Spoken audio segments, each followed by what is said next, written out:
Hi, I'm Chip Hauss, back to talk about comparative politics, and in this case, the why the current and former communist regimes still have a place in the book, which I agonize over, and you think I should. I was wondering why. I asked Chip when we were planning this, what was it that he was agonizing over about why would he possibly throw out communism as a subject in the book? Well, the first edition came out in 1994, 1993, and already then the Soviet Union was gone.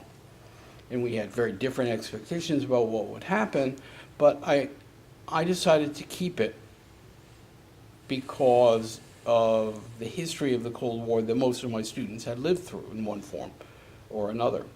And each edition since then, as communism per se has faded into the background, even in a place like China or North Korea or Cuba that are still nominally communist, shouldn't I just get rid of it? And a lot of younger faculty probably don't keep it as such, but it seems to me that if you think historically, you have to.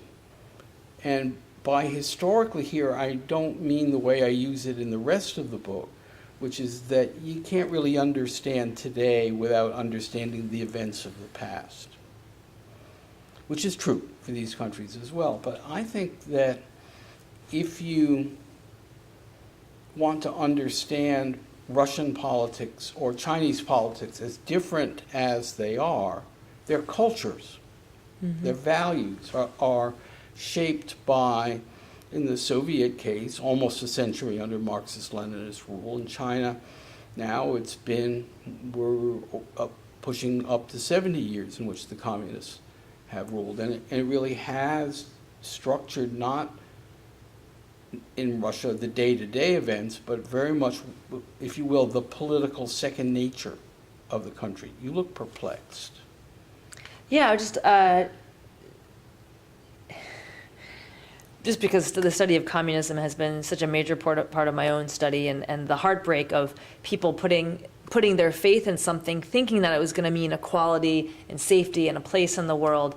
And then, I think Hayek writes a great, convincing chapter on why the worst get on top, and how it is that communism has just kind of bamboozled people, because those who wanted to run a system that controlled the entire way that people operate and how the society is structured are not the people you generally want ruling you. People who want that level of power tend not to be who you'd want on top. And it's just heartbreaking when I think about the number of Stalin victims. I mean, 25 million after World War II, the Great Leap Forward in China, 30 million people. So whenever I talk about communism, there's heartbreak for what a disappointment it has been. For the people who really believed in it. A lot of them died under that. Let me push back. I'm not sure I'm really pushing back, but let me say that the kind of communism that Hayek worried about, Friedrich Hayek was a leading economist of a libertarian stripe whose work is exceptionally good, even when you disagree with him. But Hayek was still worried about a communism in which egalitarian values and norms were there. And I think the communism that still matters on a day-to-day basis in China, or on a mental way in cultural terms in Russia, is a very different kind of communism. It's what he was worried about, which is in fact what happened, a very top-down authoritarian regime that killed, in the case of the Soviet Union, 25 million people on top of the 25 million people who died in World War II.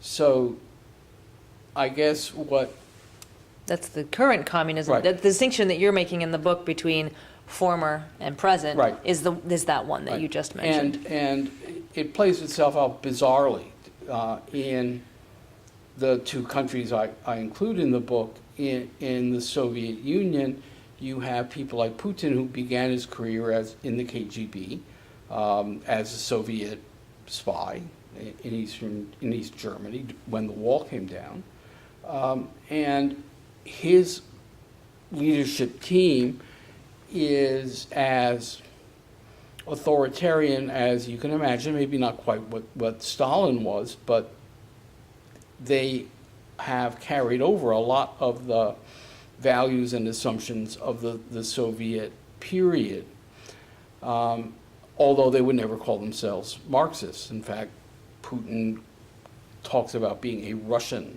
He's even brought the church back in, all the kinds of things that would have never happened under communism, but the authoritarian style is still there. China, by contrast, has kept its Marxist-Leninist regime, but the country is as un-Marxist as you could imagine in terms of the way it runs its economy, and because I like funny stories when I can find them.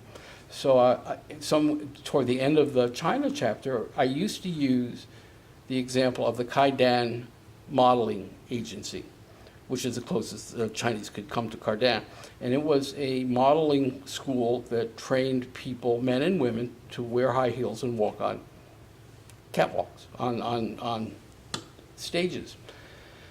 It's apparently long gone, but I found for this edition stories about a butler's school. Mm-hmm. So you can spend $4,000 in China, which is not a trivial amount of money, and be trained to be a butler. Now, what kind of Marxist? Well, apparently that's in large part due to the impact of Downton Abbey. It is, in fact, that the New York Times article talked about the impact of Downton Abbey, yes. Which is, if you will, a story about a Britain that may never have existed, but a Britain of lords and queens and aristocrats and high-class culture, and all of a sudden you have this communist regime in which butlers matter. Well, one of the ways that a communist value system versus democratic value system, or democracies, might really play out today is the idea of how you rank. We talked about core values in another video, but the place of nation. Is it nation first and then family? Whereas in the United States, you might say people don't necessarily do everything for the good of the state, right? That isn't used as a dominant discourse, that you're second and family's second. But in some of these, whether they're still somewhat communist regimes or not, the idea is that the state, I might if you agree with this, the state's first. And very strong sense of nationalism in a very different way than it's expressed in Western democracies. Yeah, and I guess I wouldn't necessarily focus on the state, but I would focus, though you're not wrong, but I would focus more on the cultural values that stress authority, that stress unity, that stress over the individual. Of the individual. And that's a very important paradigm difference. Right.